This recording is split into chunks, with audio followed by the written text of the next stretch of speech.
Bismillahirrahmanirrahim. Assalamualaikum warahmatullahi wabarakatuh dan salam sejahtera.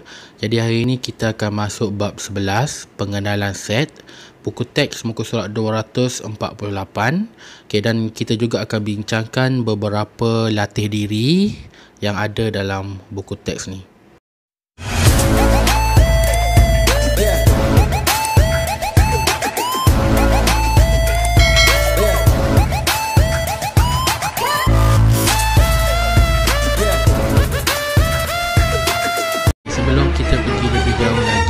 Kita tengok dulu apakah definisi bagi set. Set ialah himpunan benda-benda tertentu dalam satu kumpulan. Maksud dia dalam banyak-banyak benda kita kumpulkan, kita himpunkan dalam satu kumpulan. Itu yang kita panggil sebagai set. Yang kedua, unsur. Unsur ialah setiap objek atau perkara yang terdapat dalam sesuatu set. Jadi kalau sedang nak faham, unsur ni adalah ahli kumpulan dalam set tu. Bila kita dah kumpul, yang dalam kumpulan tu kita panggil dia sebagai unsur ataupun ahli-ahli di dalam himpunan tersebut. Sebagai contoh, nasi lemak. Satu set nasi lemak. Adakah ada nasi sahaja? Tak ada kan? Jadi dalam satu nasi lemak tu, kita ada nasi, kita ada sambal, kita ada ikan bilis, kita ada telur, kita ada timun. Itu contoh je lah. Jadi sekarang ni, nasi lemak tu adalah sebagai set. Apakah unsur? Unsur ni adalah apa yang ada dalam set tu. Jadi sekarang ni, nasi lemak, sambal, ikan bilis, telur, timun ni adalah unsur, iaitu ahli kumpulan yang ada dalam set nasi lemak. Baik, yang seterusnya, bendera Malaysia. Satu set bendera Malaysia terdiri daripada pelbagai warna. Jadi warna-warna dalam bendera Malaysia ni kita panggil dia sebagai unsur. Jadi apakah warna yang terdapat dalam bendera Malaysia ni? Jadi dalam bendera Malaysia ni ada warna biru, ada warna kuning, ada warna merah dan ada warna putih. Jadi set adalah bendera Malaysia dan unsur bagi set tersebut, iaitu unsur bagi bendera Malaysia adalah warna kuning, warna biru, warna merah dan warna putih. Kita tengok contoh yang seterusnya. Nombor ganjil kurang daripada 10. Nombor ganjil kurang daripada 10, maksud dia kita ada nombor 1, 3, 5, 7 dan 9. Adakah 10 tu nombor ganjil?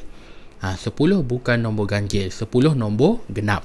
Jadi sekarang ni kita dah tahu nombor ganjil yang kurang daripada 10 adalah 1, 3, 5, 7, 9. Jadi 1, 3, 5, 7, 9 ni adalah unsur dan nombor ganjil kurang dari 10 adalah baik. Seterusnya kita tengok cara menulis set. Set ditulis dengan menggunakan simbol kurungan. Jadi macam mana cara nak tulis set? Sebagai contoh, tuliskan setiap berikut dengan menggunakan simbol set. P ialah senarai nombor genap kurang daripada 10. Jadi sekarang ni dia gunakan perwakilan dengan huruf P. Nombor genap kurang daripada 10, maknanya kita tahu nombor tu adalah nombor 2, 4, 6 dan 8. Jadi kita nak kena senaraikan dia, ada cara dia. Cara dia adalah kita tulis dahulu huruf P, sebab dia wakilkan set tu dengan huruf P, dan kita tulis sama dengan, kita letak kurungan dan kita senaraikan ke semua unsur, iaitu nombor genap yang kurang daripada 10, iaitu 2, 4, 6 dan 8. Di antara setiap unsur tu kita perlu letak tanda koma.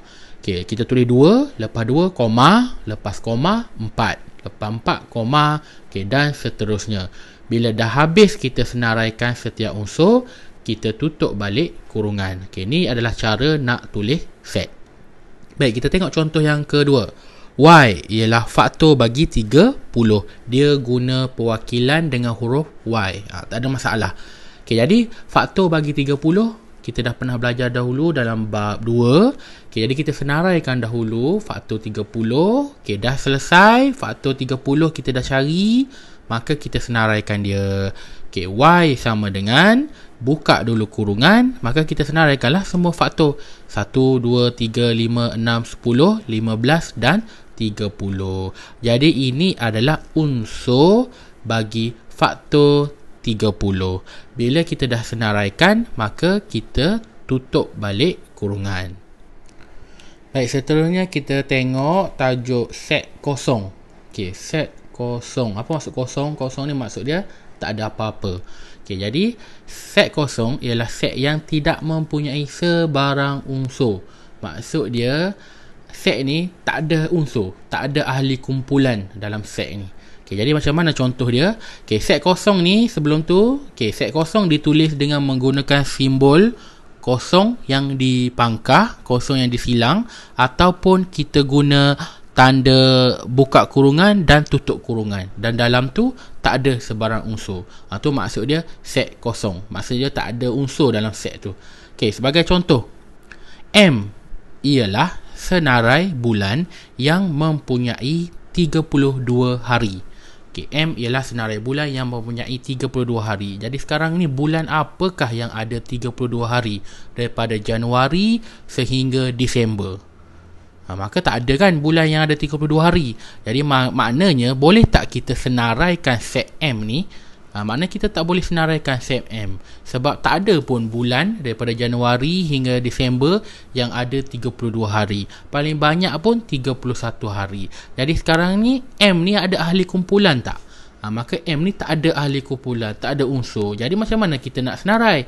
Okay, jadi bila kita tak boleh senarai sebab dia tak ada unsur, maka kita gunakan simbol M ialah kita buka kurungan dan kita terus tutup kurungan, ataupun M sama dengan kosong dan kita silang. Okay, ini menunjukkan bahawa tiada unsur dalam set.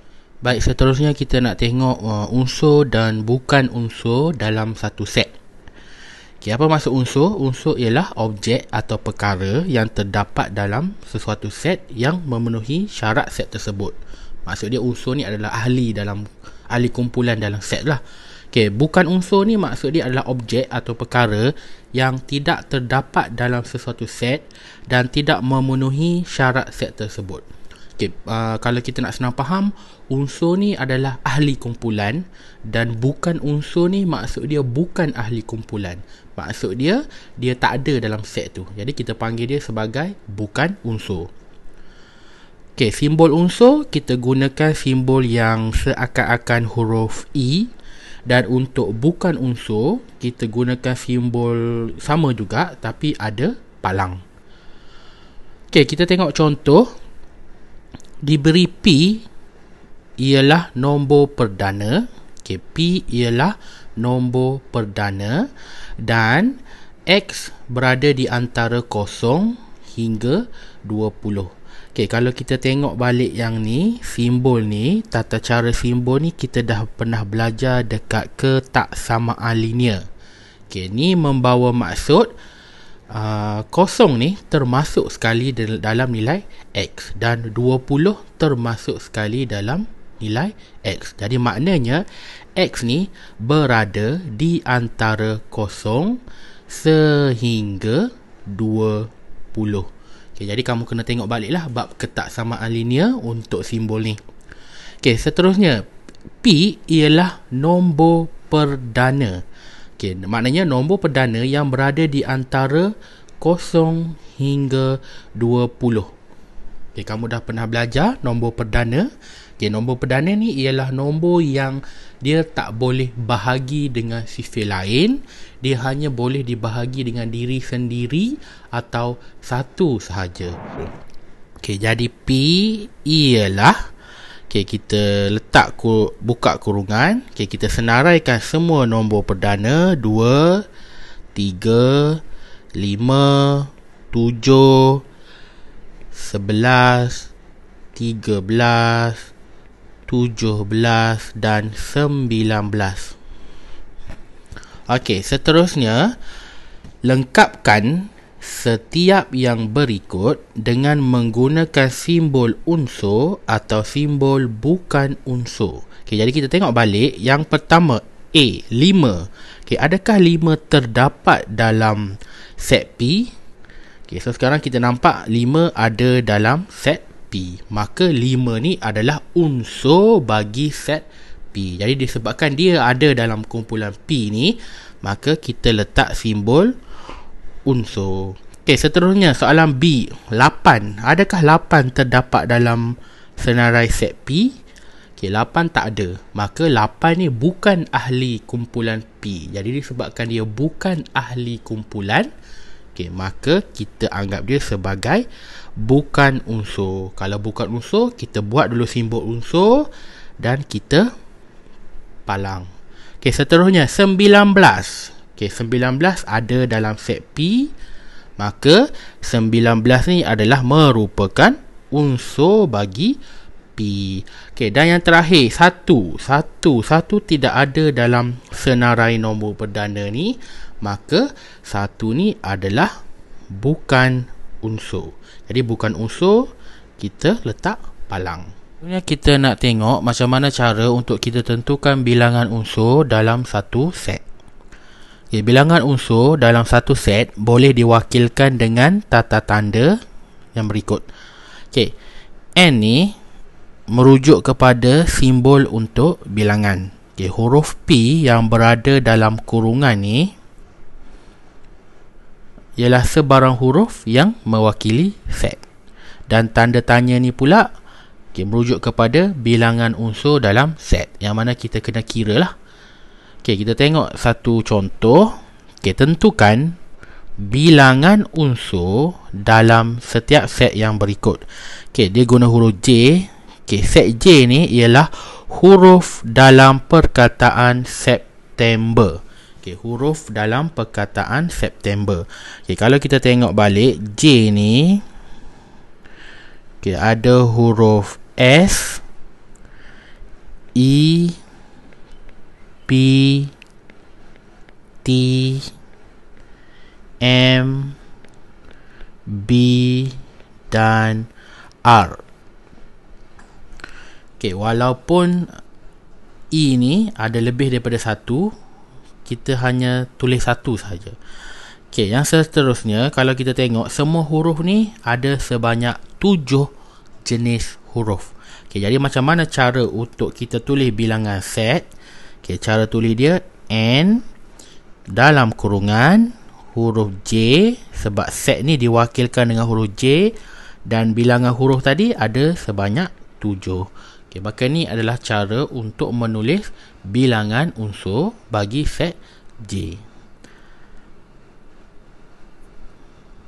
Baik, yang seterusnya, faktor bagi 12.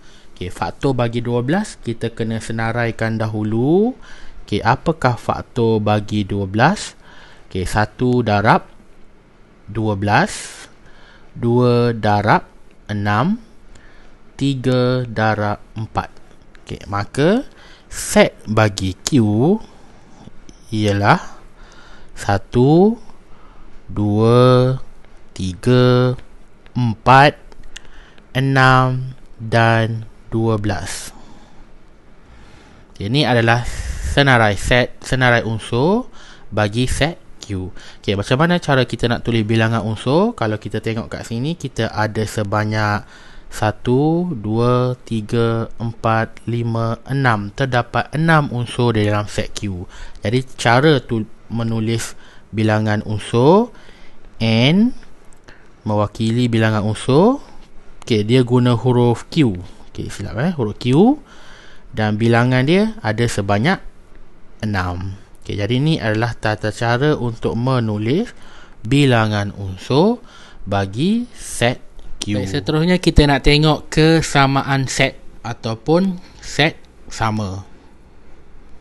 Okay, berlaku apabila unsur dalam 2 atau lebih set adalah sama. Okay, maksud dia kita nak bandingkan, contohnya set A kita nak bandingkan dengan set B, sama ada dia sama ataupun tak sama. Kalau sama, kita guna simbol sama dengan. Kalau tak sama, kita guna simbol tidak sama. Okay, sebagai contoh, Okey, terangkan sama ada setiap pasangan yang berikut ialah sama, set sama ataupun bukan.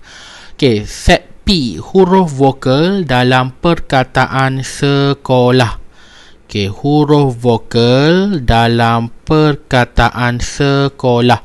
Okey, vokal ni adalah huruf A, E, I, O, U. Jadi, vokal yang terlibat adalah E, O dan A. Okey, yang seterusnya set Q, huruf vokal dalam perkataan kejohanan.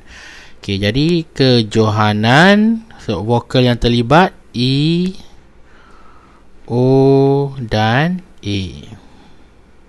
Okey, seterusnya kita bandingkan set P, kita bandingkan dengan set Q. Okey, apabila kita dah buat perbandingan, kita lihat kesemua unsur dalam set P ni juga terdapat dalam set Q. Jadi kat sini kita boleh katakan bahawa set P adalah sama dengan set Q. Jadi inilah yang dikatakan sebagai set sama. Maksud dia ahli dalam set tu ataupun unsur di dalam satu set tu sama juga dengan unsur yang lain. Yang penting pastikan setiap unsur sama. Baik, yang seterusnya. Okay, contoh yang seterusnya, kuasa 2 sempurna yang kurang daripada 50. Okay, contoh yang seterusnya, kuasa 2 sempurna yang kurang daripada 50 dan set G 4, 9, 16, 25, 36 dan 49. Okay, mula-mula sekali kita tulis dulu. Okay, apa maksud set F ni? Set F ni adalah kuasa 2 sempurna yang kurang dari 50. Kurang dari 50 maknanya 1, 2 kuasa 2, 4, 3 kuasa 2, 9. Okay, seterusnya 16, 5 kuasa 2, 25. Okay, 36, last kali 49. Okay, sebab dia nak kurang daripada 50. Okay, set G. Okay, kita set G. Dia dah bagi set siap. 4, 9, 16, 25, 36 dan 49. Okay, seterusnya kita bandingkan set F dengan set G ni. Adakah setiap unsur dalam F ni sama dengan G? Okay, dapat kita perhatikan kat sini adalah setiap unsur dalam F ni sama kecuali 1. Satu ni adalah bukan subset terhadap G. Maksud dia satu ni tak ada dalam set G. Jadi apabila satu tak ada dalam set G, kita belum cukup layak lagi nak katakan kedua-dua set ni sama. Maka kita boleh buat kesimpulan kat sini, set F adalah tidak sama dengan set G.